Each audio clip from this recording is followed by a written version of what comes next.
encore une fois, j'ai beau avoir préparé la journée, j'ai encore des questions de définition. Et donc, on va proposer à Erwan Kezar, qui est cofondateur de la société Contournement, de venir nous rejoindre sous vos applaudissements nourris.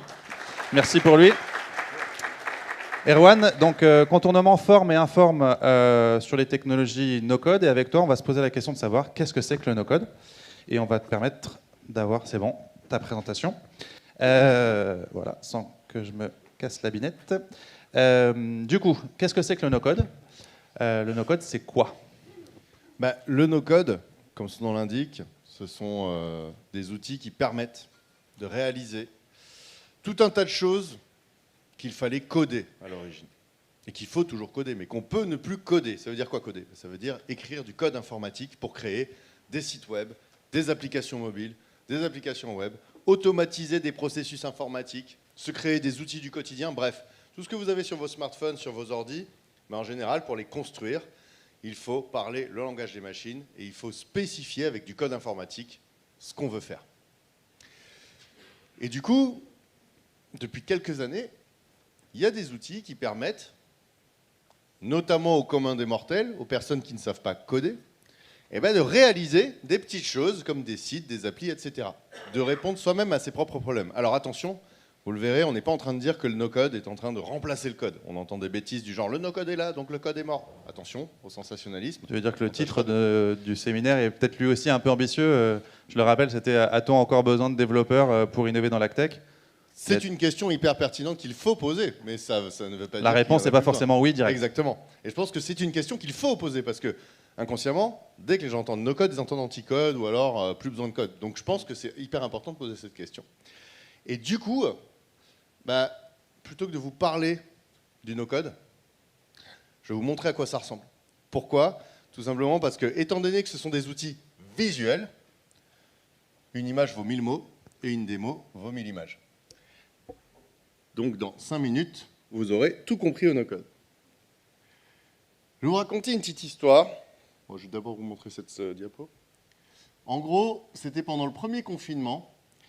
Il y a une entrepreneuse associative qui me dit « Waouh, les urgences sont bondées, les ambulances, le SAMU est débordé. Et pourtant, il y a les maisons de santé qui sont quasiment vides. » Je fais « C'est quoi ce truc-là » Ce sont des établissements de santé qui sont très bien, où il y a des spécialistes, des généralistes, mais qui sont très peu connus. Et du coup, elle dit, moi je connais très bien les maisons de santé, j'ai bossé dans plusieurs, et j'ai une liste de maisons de santé, je les ai appelées sur fond de pandémie, pour leur demander, est-ce que vous avez des docs, comment est-ce qu'on prend rendez-vous, où est-ce que vous êtes situé? Mais là, j'ai un tableau Excel, Google Sheet, tableau en ligne, et je sais pas, c'est pas très pratique à consulter. Et là, je venais de monter Contournement, avec mon associé, je lui ai dit, envoie-moi ton Google Sheet, et on va voir ce qu'on peut faire. Et on a développé cette petite application, H24 Urgence. Donc elle m'a envoyé ça, un Google Sheet, donc jusqu'ici tout va bien, on sait à peu près tous faire ça. Nom de l'établissement, numéro de téléphone, les conditions d'accès, de rendez-vous, etc. Et sur la droite, des liens vers les images, des images d'illustration, liens vers les sites, etc. Ce Google Sheet, je l'ai fait passer dans un outil no-code qui s'appelle Glide, qui est un outil no-code spécialisé dans le fait de créer des applications mobiles.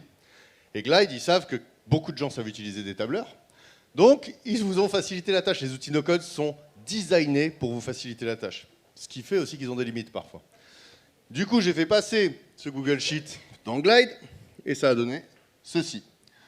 Là, bon, maintenant, elle est sur une URL un peu moins élégante qu'à l'époque, parce qu'on ne s'en sert plus trop de cette appli, je m'en sers juste pour faire la démo. Mais vous pouvez aller sur le QR code, il y aura cette application, vous pourrez installer sur votre téléphone directement.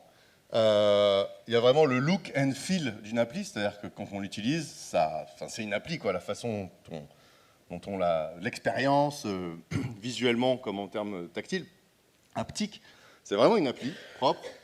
Et du coup, derrière cette liste de maisons de santé, ça m'a permis de générer rapidement une cartographie, désolé, moins pratique que sur téléphone.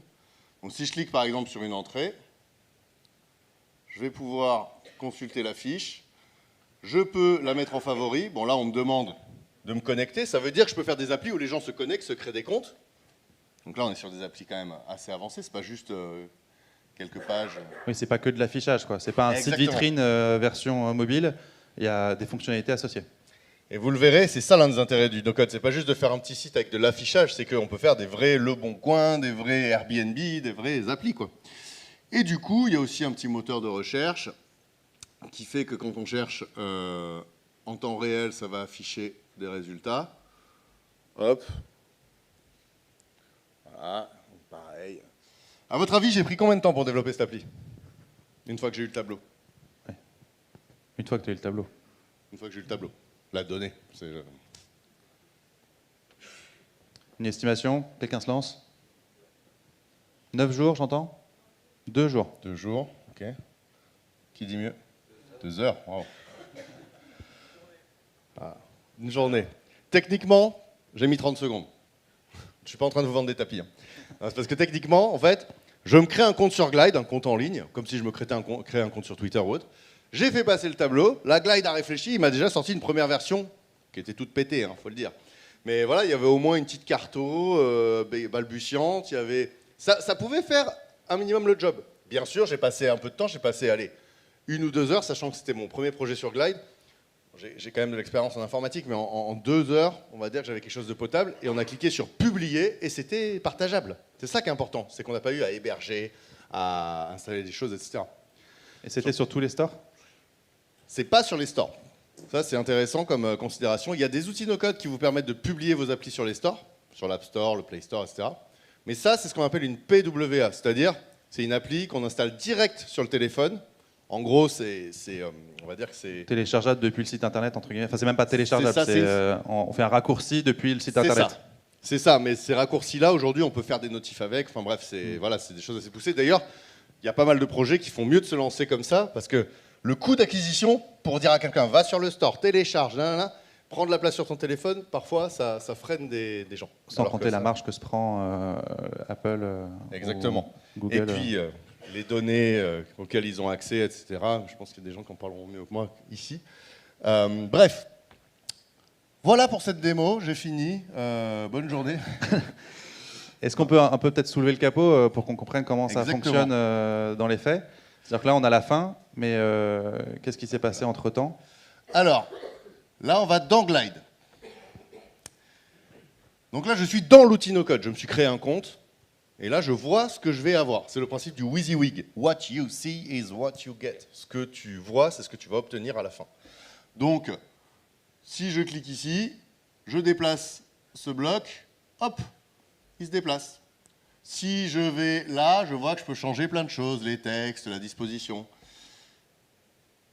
Et ça s'enregistre en temps réel. Donc là, pour prendre en main Glide et faire 2-3 trucs, en 1 heure, vous savez faire des choses, même si vous n'avez jamais fait de site ou d'appli. Il y a des outils qui sont plus intuitifs que Glide, encore que Glide. Mais Glide, ce qui est bien, c'est que ça vous met sur des rails et déjà, ça vous propose des listes bien faites, des cartographies bien faites. Après, il y a aussi des limites à Glide, et puis il y a aussi même des questions de sécurité, de confidentialité des données. Ça, par exemple, je ne recommanderais pas de faire passer des données sensibles, une grosse appli avec du Glide, mais pour certains petits projets, ça peut être très pratique. Mais on reparlera de tout ça après. Et quand j'ai fini, je clique sur Share, et là, je publie. Et ça, c'est l'un des gros avantages des outils no-code. C'est souvent qu'ils sont hébergés par l'éditeur, c'est-à-dire que vous n'avez pas à héberger vous-même sur un serveur, quelque chose qu'il faut maintenir, ou déjà, techniquement, 90% des gens non techniques s'arrêtent là, ils se cassent les dents. Là, en quelques clics, c'est géré pour vous, vous pouvez publier. C'est l'une des révolutions du no-code. Donc on a une approche solution clé en main. Juste une question, derrière l'application Glide, donc, qui est un logiciel, il y a du code. Bien sûr. C'est-à-dire que sous le no-code, il y a du code, on est d'accord? Un outil no-code vous génère du code. En fait, il vous épargne le fait de devoir écrire du code, mais ces outils-là sont hyper complexes. Là, on a la chance d'avoir 2 éditeurs aujourd'hui ici, 2 éditeurs français, et ils parleront mieux que moi de ça, hein, mais techniquement, là, c'est pas des bricoleurs. Hein, d'ailleurs, il y a plein d'outils no-code qui se plantent parce que techniquement, ils n'arrivent pas à assumer. Mais les outils qui ont pignon sur rue depuis quelques années aujourd'hui, techniquement, ils sont très solides. Donc il faut être super bon codeur pour développer une application no-code. Par contre, pour utiliser et paramétrer une application no-code, pas besoin d'être codeur. C'est le principe. L'iPhone, c'est d'une complexité pas possible. Mais vous, c'est simple. C'est parce que c'est complexe derrière que c'est simple pour vous. C'est compliqué de faire simple. C'est le design. Du coup, Maintenant que vous savez ce que c'est qu'un outil no-code, là je vous montre une appli mobile. Hein. Vous allez le voir, on peut faire plein d'autres choses, des bases de données, des sites. On aura plein d'exemples tout au long de la journée. Exactement. Et du coup, mon job, c'est de vous donner un petit peu de perspective, un peu de mise en contexte, parce qu'on ne va pas parler que de technique, que de technico-pratique. En fait, déjà, il y a une statistique, bon, je me méfie un peu des études Gartner et tout ça, mais bon, celle-ci est pratique, elle dit qu'il y a 0,3% des êtres humains sur la Terre qui savent écrire du code informatique. Que ce soit à un niveau balbutiant, débutant, ou que ce soit pour faire tourner des moteurs d'Airbus. Bref. Il y a peu de gens qui savent écrire du code par rapport aux besoins qu'il y a aujourd'hui pour se créer des sites, des outils internes, bref, le numérique est omniprésent, et il y a peu de gens qui savent créer ce numérique, il y a une forte asymétrie. Et le no-code, ça peut être une solution.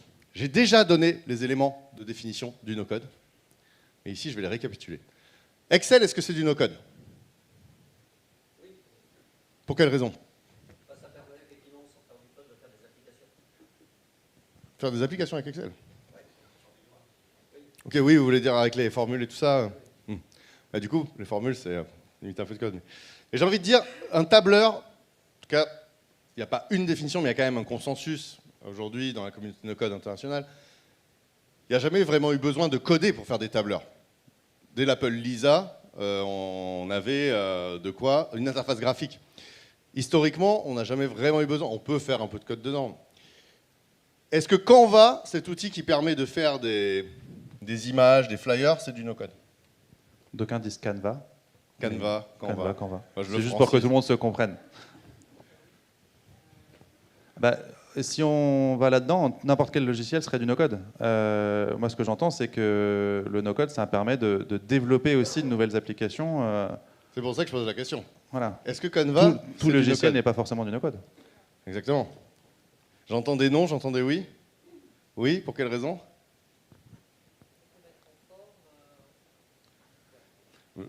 Je tends des pièges, hein, je suis méchant.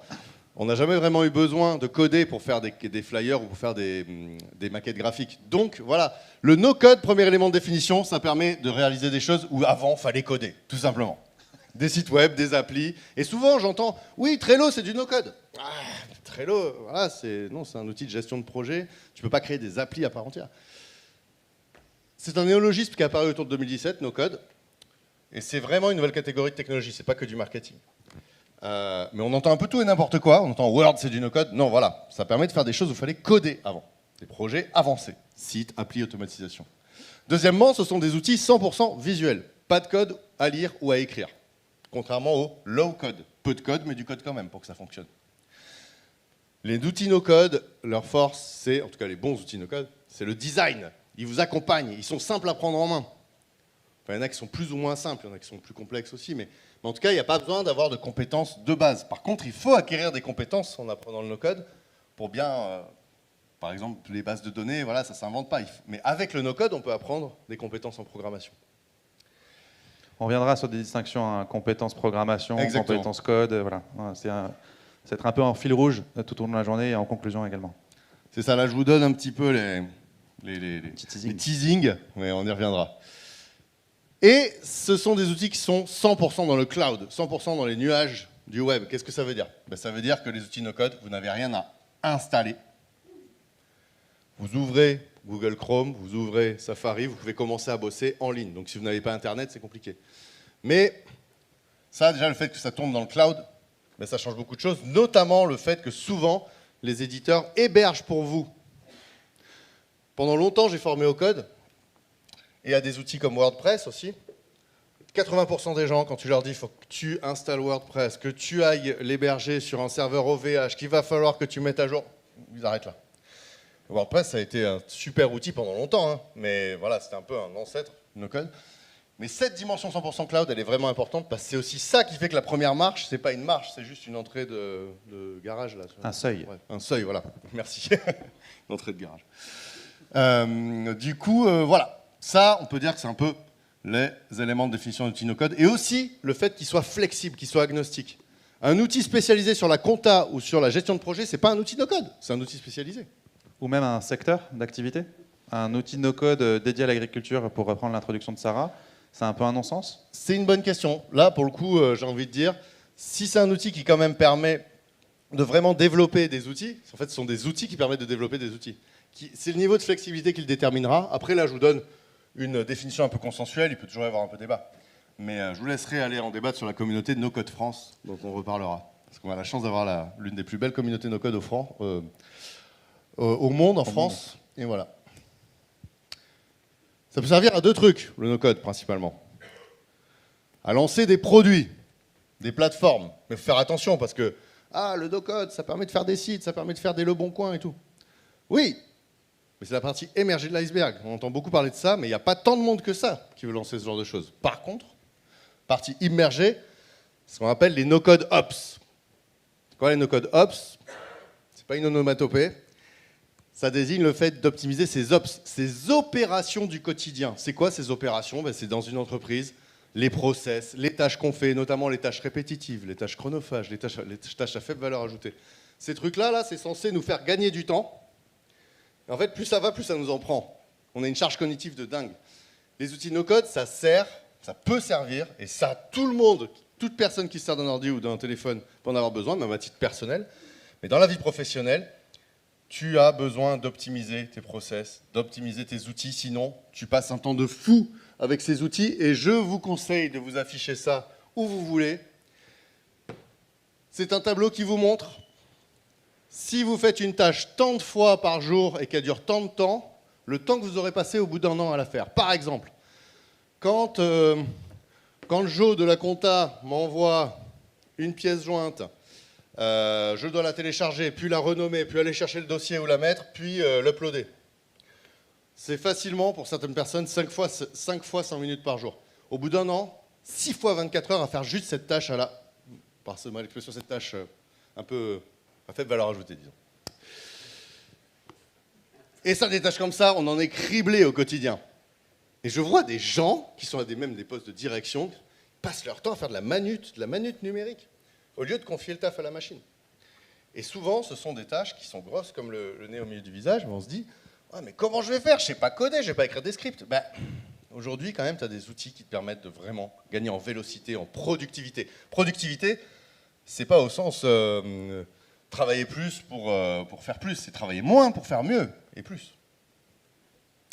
Vraiment, il faut garder ça en tête parce que les no-code, c'est l'un des grands enjeux, les no-code ops. Optimiser ses ops avec le no-code.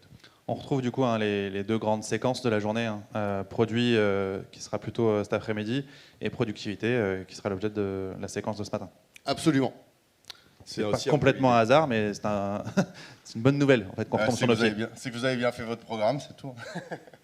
Non, mais c'est vrai, parce que souvent, on parle beaucoup de no-code. Oui, lancez votre appli, devenez riche, devenez entrepreneur. Salut à toi, jeune entrepreneur. Bien sûr, c'est une réalité du no-code. Il y a beaucoup de gens qui lancent des boîtes et des services. D'ailleurs, il y a un...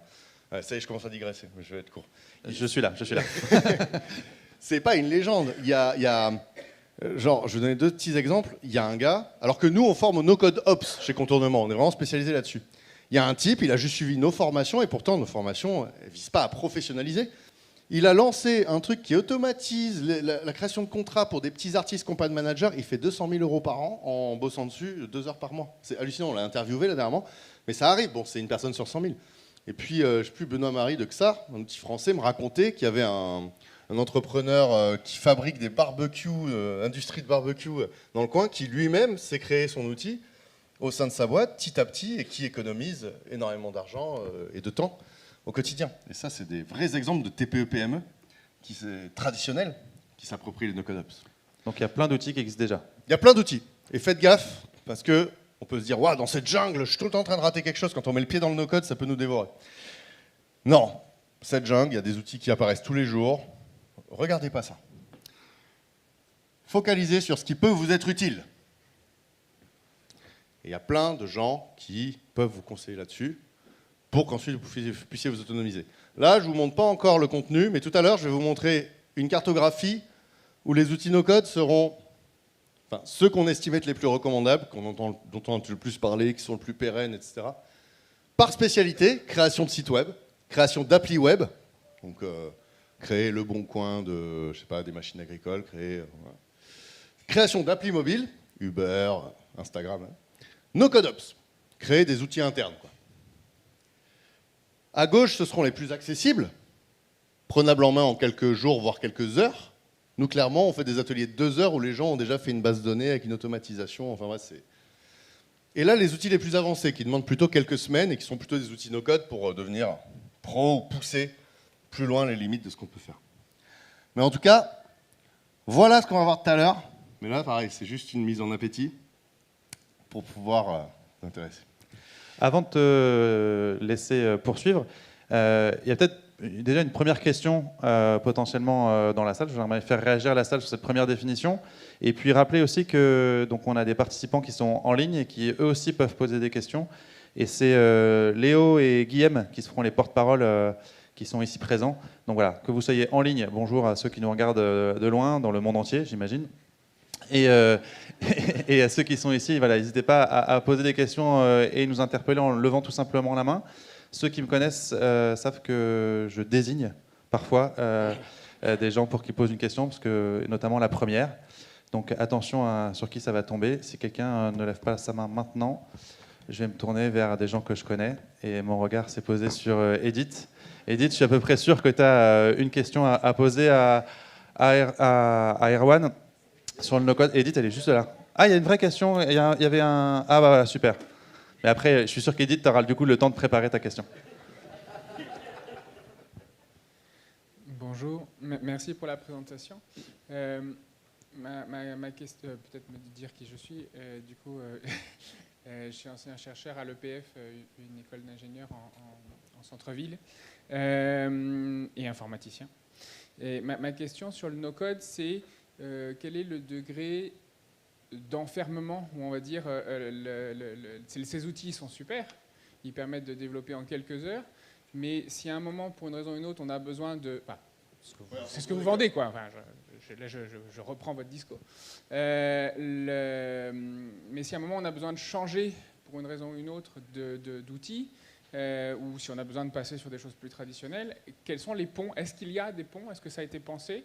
Ou est-ce qu'on est un peu, entre guillemets, coincé par le premier choix qu'on a fait? Merci pour la question. Est-ce qu'il y a une portabilité? Est-ce que je peux changer d'opérateur no-code comme je change d'opérateur téléphone? Alors déjà, merci et très bonne question en effet. Première précision, là j'ai montré un cas que j'ai développé en quelques heures, mais attention, hein, des gros projets no-code qui coûtent plusieurs dizaines de milliers d'euros et qui prennent du temps parce que aussi il y a du conseil derrière, de la cartographie. Là j'ai donné un exemple précis, mais voilà, je ne dis pas que tous les projets no-code se développent comme ça, je le précise parce que... Est-ce qu'il y a une portabilité? Alors, globalement, non. C'est-à-dire que la plupart des outils no-code, quand tu crées une appli dessus, par exemple tu as créé une appli sur Glide, tu ne vas pas pouvoir l'exporter. Là, pour le coup, je pense qu'il y aurait beaucoup... Enfin là, ça remettrait en question beaucoup de choses sur le marché. Si on pouvait générer des applis et que derrière, ça exporte du code hyper propre et tout.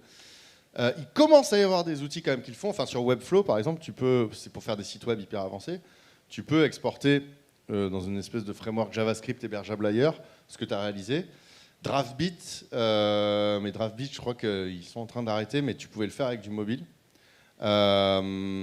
Après, je sais que... Par contre, tu peux exporter tes données, évidemment. Et j'ai envie de dire souvent que la logique, parce qu'en fait, il y a deux approches du no-code. Il y a le no-code. Je vais voir un prestataire pour aller plus vite, aller plus loin, si le no-code est approprié. Et là, bah, c'est vraiment un choix technologique comme si tu t'engageais sur un langage, quoi. C'est-à-dire comme si tu t'engageais sur du Ruby plutôt que sur du JavaScript. Donc là, pour le coup, c'est vrai que stratégiquement, c'est important comme choix. C'est pour ça qu'il faut être bien conseillé, parce que tous les outils ne se valent pas, notamment pour faire des choses différentes. Et aussi en fonction de la sensibilité de tes données. C'est bête. Et deuxièmement, si toi, par contre, tu montes, et nous, contournement, c'est ça qui nous intéresse vraiment dans le no-code. C'est plus la partie... Quelqu'un qui a un projet ou qui veut optimiser ses ops, qui n'a pas les moyens d'embaucher des prestats, qui n'a pas le temps aussi de gérer ces projets-là, qui puisse ou qu'elle puisse faire elle-même, rapidement. Et là, j'y viendrai après, c'est un peu la logique de je vais faire d'abord un skateboard, je vais le tester, puis je vais faire une trottinette.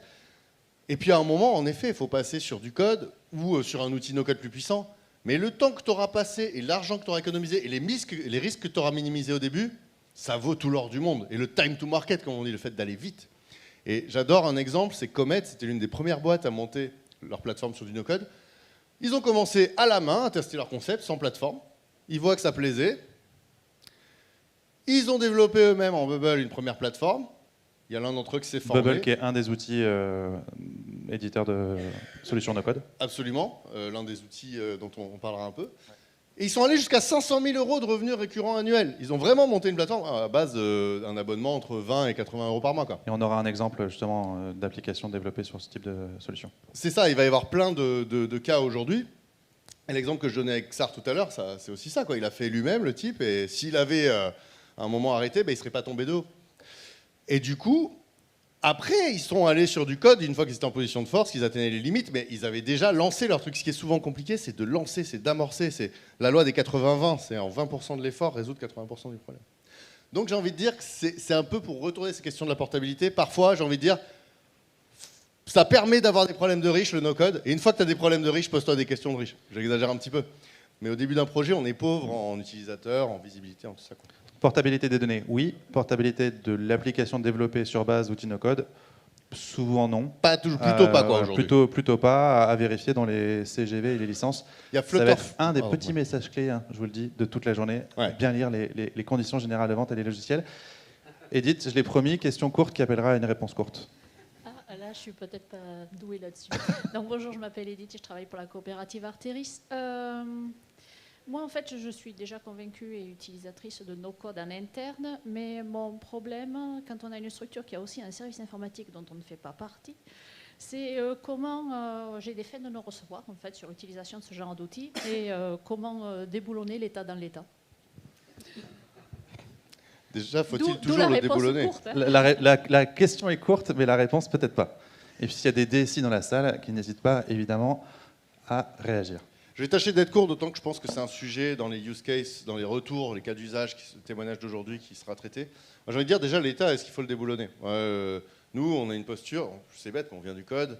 Voilà, et le taf de la DSI, c'est de ne pas laisser faire n'importe quoi aussi. C'est normal d'avoir une posture défensive. Nous, on travaille avec des grands groupes, notamment, et on veut toujours être de concert avec la DSI et dire, de toute façon, il y a des gens qui utilisent ça n'importe comment dans votre équipe, dans votre entreprise, c'est du shadow IT, de l'IT de Londres. Donc, apprenez ce que c'est que ces outils, testez, voyez, et puis à partir de là, créez une gouvernance, co-créez une gouvernance où les gens des métiers peuvent se servir des outils no-code que vous aurez adoubés et que vous encadrerez pour pas que les gens fassent n'importe quoi. Notamment parce qu'il y a des belles alternatives françaises aujourd'hui, hébergées en France, etc. Donc, côté sécurité, RGPD. Hein. Donc, j'ai envie de dire, nous, souvent, chez Contournement, ce qu'on fait une première séance de découverte où on explique un peu en 40 minutes avec des exemples, questions-réponses, puis derrière, une première séance de test en une demi-journée, mettre les mains dedans le plus vite possible. Nous, c'est à ça qu'on croit. Parce que souvent, les DSI, pendant longtemps, ils ont vu des gens qui leur vendaient monts et merveilles, ben, notamment grosse société de service, ah oui, le low-code. En fait, ça, et là, souvent, ils font, ah oui, là, les Airtable, les Time Tonic, les machins, c'est costaud, c'est vraiment d'une nouvelle génération. Là, ça apporte vraiment quelque chose. Donc, j'ai envie de dire, faire tester et inclure, parce que nous, quand il y a des équipes dans les grandes entreprises qui nous disent de manière un peu complice, oui, c'est pas grave, on contourne la DSI, non, ça s'appelle contournement, par contre, on n'est pas là pour contourner et faire prendre des risques inutilement. On veut toujours que, parce que c'est la responsabilité de l'IT, de la DSI de le faire, donc inclure. Et puis, ben, si elle veut pas, ben, tant pis. Enfin, c'est mon avis. Avant de détailler du coup le panorama des outils, il y avait donc un petit quiz pour qu'on se teste nous-mêmes sur notre premier niveau de connaissance, ou en tout cas de vision du potentiel du no-code en termes d'usage. Exactement. Et non, il n'y a pas du tout de piège, ne vous inquiétez pas, évidemment. Alors, et ces données, je peux vous les montrer parce que c'est des données publiques sur les maisons de santé. Hein. Pas de souci. Alors, on va aller ici. Et là, vous allez voir un QR code ou alors une adresse kahoot.it. Et vous taperez un petit code et vous allez, avec votre téléphone, bien sûr, vous connecter. C'est à partir de votre téléphone que vous répondrez oui, non, pas non. Donc, le QR code est là. Et sinon, vous allez sur kahoot.it et vous tapez ce numéro. Normalement, il y a la petite musique.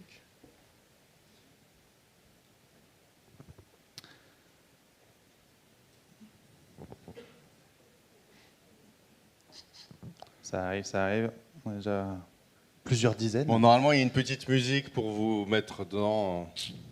Tu Parce que c'est une compète. Hein. Il y aura un podium avec premier, deuxième, troisième. Les gens qui sont en ligne peuvent également aussi se connecter, j'imagine. Si vous êtes en ligne, vous pouvez Évidemment. tout à fait aller sur kahoot.it, etc. Carrément, merci de le préciser. Alors, on est déjà 56 connectés, 60 maintenant.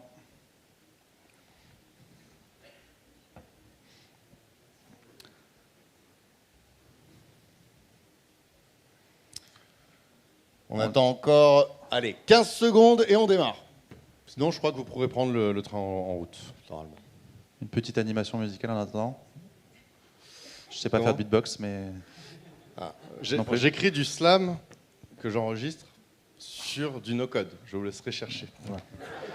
l'occasion de faire un peu d'auto-promo, c'était pas prévu, mais je suis ravi d'avoir généré cette opportunité. Parce que voilà, chez Contournement, on essaie justement de garder une croissance limitée pour pouvoir faire des trucs un peu pour s'amuser à côté. Vous savez, c'est les fables d'Ésope. Ésope, dans l'Antiquité, c'est l'ancêtre de La Fontaine. C'est lui qui a écrit le Corbeau et le Rebard. Le Corbeau et le Renard. Et La Fontaine l'a repris. Donc c'était dans l'Antiquité grecque, Ésope, les fables d'Ésope. Et nous, on a lancé les fables d'Ésopes. Et on écrit, on enregistre des fables. Par exemple, la cigale et la fourmi, c'est que la cigale, elle automatise et elle est promue dans sa DSI. Par exemple. Pendant que la fourmi, elle fait des copier-coller toute la journée. On Voilà. arrive à 80 participants, c'est pas mal. Je pense que c'est bien, ouais. On est Il y en a plus que encore ça. un peu qui mais, apparaissent, mais tant pis pour les retardataires. Alors, donc vous regardez l'écran. À chaque fois, on va vous demander est-ce que ce projet est faisable sans coder, en no-code ou pas. Donc première question qui vaut pour du beurre. Est-ce que la personne qui va apparaître est Superman? Oui ou non? Et là, sur votre téléphone, vous pouvez taper oui ou non. Les points, vous les gagnez si vous allez vite et juste, bien sûr. Par contre, allez-y, parce que sinon, on va devoir attendre que tout le monde réponde. Allez, allez, tout le monde, oui, non, sur votre téléphone, vous avez 2 gros boutons. Et sinon, ça retarde tout le monde. Tant que tout le monde n'a pas répondu, ça retarde.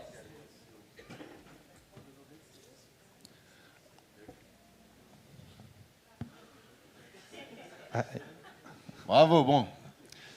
ouais, il y en a qui doivent réviser leur culture populaire. Exactement. Donc c'était Batman, hein, pour les 6 personnes qui sont nées dans un siècle différent. Ou dans le futur, on C'est dans le futur. Alors, donc ce que je disais, plus vous répondez vite et juste, plus vous gagnez de points. Donc Thomas, grosse culture, bravo. Et grande vivacité. Est-ce possible de faire un Twitter sans coder?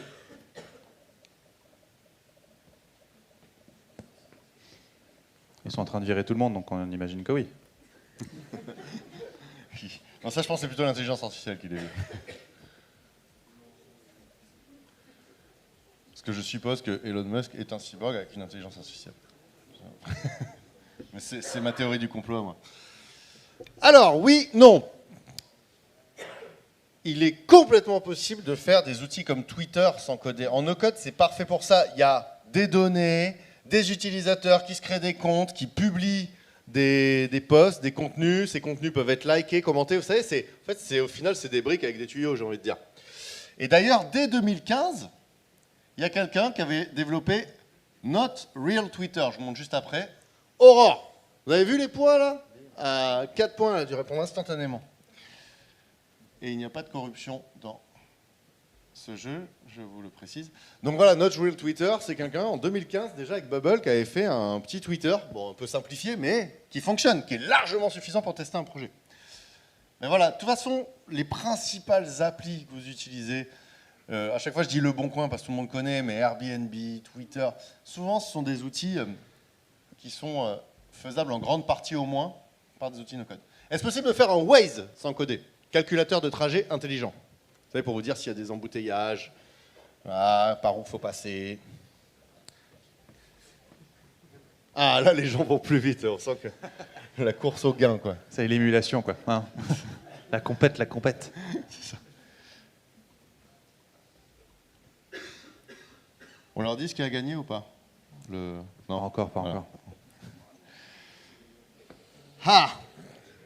Vous l'avez senti le piège ou pas? Non. Alors, qui... Oh, Simon, la grosse remontada, là. plus une remontada, c'est pas du parapente. Mais Waze, c'est très complexe. Il y a beaucoup d'algorithmes derrière, il y a beaucoup d'intelligence. Ça calcule en temps réel, il y a déjà des masses de données incroyables. Ah, si les gens vont plutôt à 10 km/h là, ça veut dire que dans tant de temps... Non, là, faut du gros algo, de la grosse puissance de calcul. Là, il faut coder. Il ne faut pas déconner, le no-code, c'est pas magique. Ça va loin, mais voilà, on ne peut pas tout faire. Par contre, on peut commencer à brancher. Est-ce possible de faire une intelligence artificielle de reconnaissance de hot dog sans coder?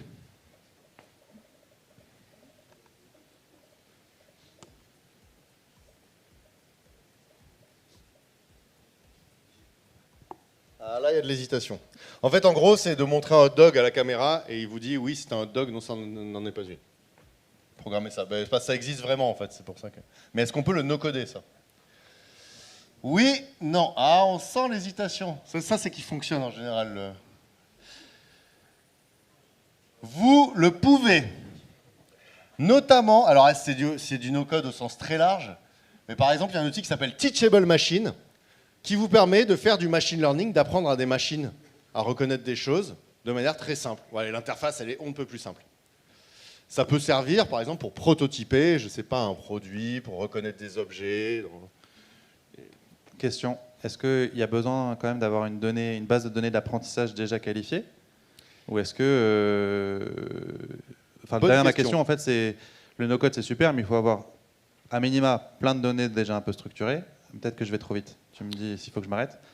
Et puis, une communauté d'utilisateurs. C'est ça qui fait la valeur des boîtes derrière. Les données d'entrée et les gens qui les utilisent. Très bon point. Là, en l'occurrence, avec Teachable Machine, tu peux partir de zéro. Notamment parce que tu ne peux pas non plus faire des trucs avec des millions de données. Mais pour prototyper, ça peut être très bien. Par contre, déjà tout à l'heure, tu as rebondi quand j'ai montré l'appli mobile des maisons de santé. Tu as dit, ouais, mais la donnée... Bah oui, en effet. Une appli pour une appli, vous savez, tous ces gens qui disent « Ouais, moi je veux monter une appli qui fasse ci et ça ». Bah, tu as les utilisateurs, tu as la compétence, tu as l'expérience, tu as les données. En effet, là, l'outil no-code, c'est un outil. Par exemple, je vois l'un de mes cofondateurs sur No Code for Good, qui est une association qu'on a montée pour aider des associations. Il y a plein de no-codeurs et de no-codeuses qui aident bénévolement des assos. Ben, notre sélection, elle se fait sur des assos qui ont déjà un impact sur le terrain, qui ont un réel besoin numérique qui va venir potentialiser. C'est un outil qui vient potentialiser, démultiplier la réalité. Mais franchement, l'un des avantages, je conclurai là-dessus, des outils no-code, c'est que si votre idée, elle n'est pas faite pour marcher, au moins vous le voyez vite. Vous ne vous dites pas pendant 2 ans, je vais lancer mon projet. Là, tu testes. Là, pourquoi tu n'es pas déjà en train de le tester? Souvent, ce qui est compliqué, c'est d'aller au contact, d'aller la vendre, que les gens s'en servent vraiment, de la faire évoluer pour que ça serve vraiment aux gens. Ou d'avoir des données, en effet. Très, très bon point. Et ça démystifie un peu dès que je vais monter mon appli, je vais devenir millionnaire et ça va marcher tout seul. Il y a quand même un peu de boulot en amont, quoi. C'est ça. Beaucoup de boulot et la technique, ça fait pas tout. Suivant. Est-ce qu'on peut faire un jeu vidéo en 3D sans coder? Comme ce qu'on va voir à l'écran.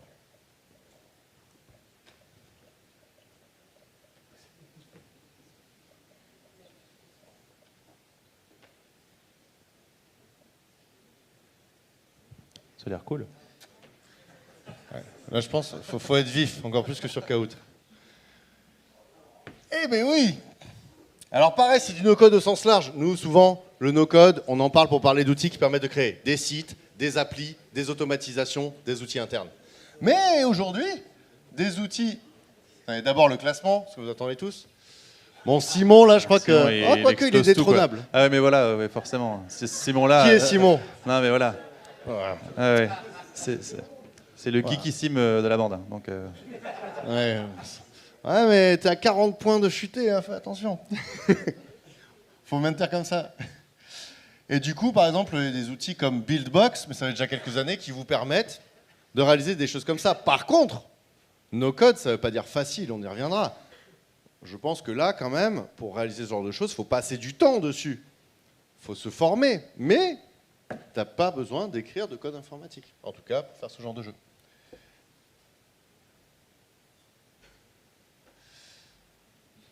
Est-ce qu'on peut faire une application qui évalue votre santé cardiaque à l'aide d'une montre sans coder, à l'aide d'une smartwatch? Ça, les Apple Watch, tout ça. Genre ma montre qui va me dire oui. Tu as trop passé de temps devant ton ordinateur. En fait, tout dépend. Si j'ai déjà toutes les bases de données, probablement. Je sais pas. D'ailleurs, où est ton téléphone? Je suis très mauvais, mais je joue.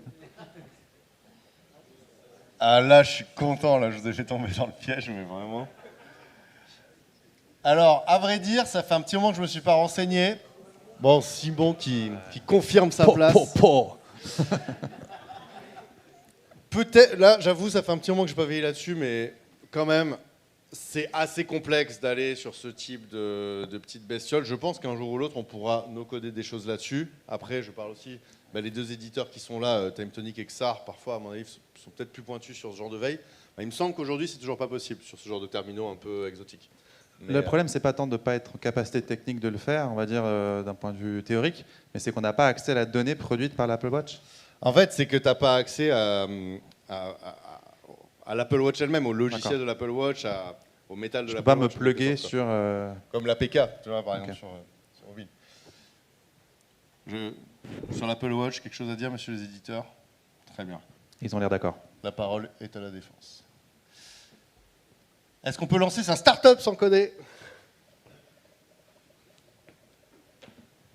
Ça, on a déjà eu la réponse, sauf erreur. Je vais mettre une question piège. Ah. Non, je donne une réponse directe. Ah, il manque quelqu'un? Quelques personnes qui nous bloquent? Non. Très bien. Oui, absolument. Et je vais vous faire un petit commentaire juste après, mais d'abord, quand même. Ça Non, je vais suffit le peut-être donner pas. maintenant. Ça suffit peut-être pas. On n'a pas besoin que d'outils. Enfin, voilà. Alors il y a ça. Je vais vous montrer le classement après, un peu de suspense. Startup, attention, c'est pas juste oui, nous sommes 3 jeunes gens qui sortons d'école de commerce, qui allons chercher 1 million d'euros et puis on va faire des milliards et on va envahir le monde. Non.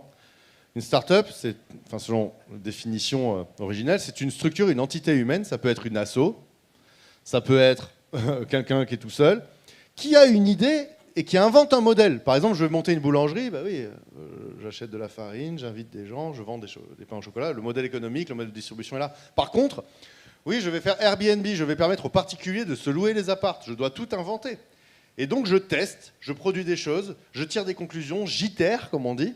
Je fais des itérations pour créer un modèle qui, au bout d'un moment, n'est plus une start-up. C'est plus expérimental, Airbnb, aujourd'hui. C'est un modèle établi. Et ça, il y a des gens qui créent des start-up dans des domaines très précis chaque jour. Et les outils no-code, c'est souvent une occasion dans son domaine, notamment quand on est expert de son domaine. Et là, je pense que dans tous les projets dont on a parlé aujourd'hui, il y a potentiellement une idée de start-up, de produit derrière à chaque fois. Parce que c'est un domaine très particulier, domaine agricole, avec des expertises, avec du bouche à oreille qui peut aller vite en plus. Enfin bref, c'est ça que ça libère aussi le no-code. C'est pour ça que No Code for Good, nous, on veut permettre aux associations de devenir quelque part des start-up associatives, de tester leur modèle. Et ça ne veut pas dire pour s'en foutre plein les fouilles. Ça veut dire ton impact social, le faire augmenter avec des nouveaux modèles. Et il y a des très beaux exemples, notamment de structures traditionnelles qui ne se seraient jamais dit « Ah, mais peut-être qu'on peut monter une espèce de modèle expérimental ». Le no-code libère ça. Mais comme tu le dis, il y a « Ah, j'avais monté ma startup » et puis il y a le faire vraiment, avoir l'expertise, avoir la donnée, etc. Alors, podium. Johan Le Messin. Ah. L'Est est avec nous, le Grand Est. Nico en deuxième. Pam, padam, Et pam, Simon, pam. évidemment. Ouais, voilà, qui est vraiment tout Oh là trusté. là. Avec 200 points d'avance, tu cherches un boulot en ce moment? Ouais. Pour ceux qui très sont en ligne et qui l'auraient peut-être pas vu, il s'est fait un selfie devant le. Ouais, je l'ai pris le pour moi, mais classement, bon. Bah, je regarderai peut-être après les scores historiquement qu'on a eu. Je pense que c'est le plus haut. Parce qu'on l'a déjà fait. Décidément. Décidément. Super.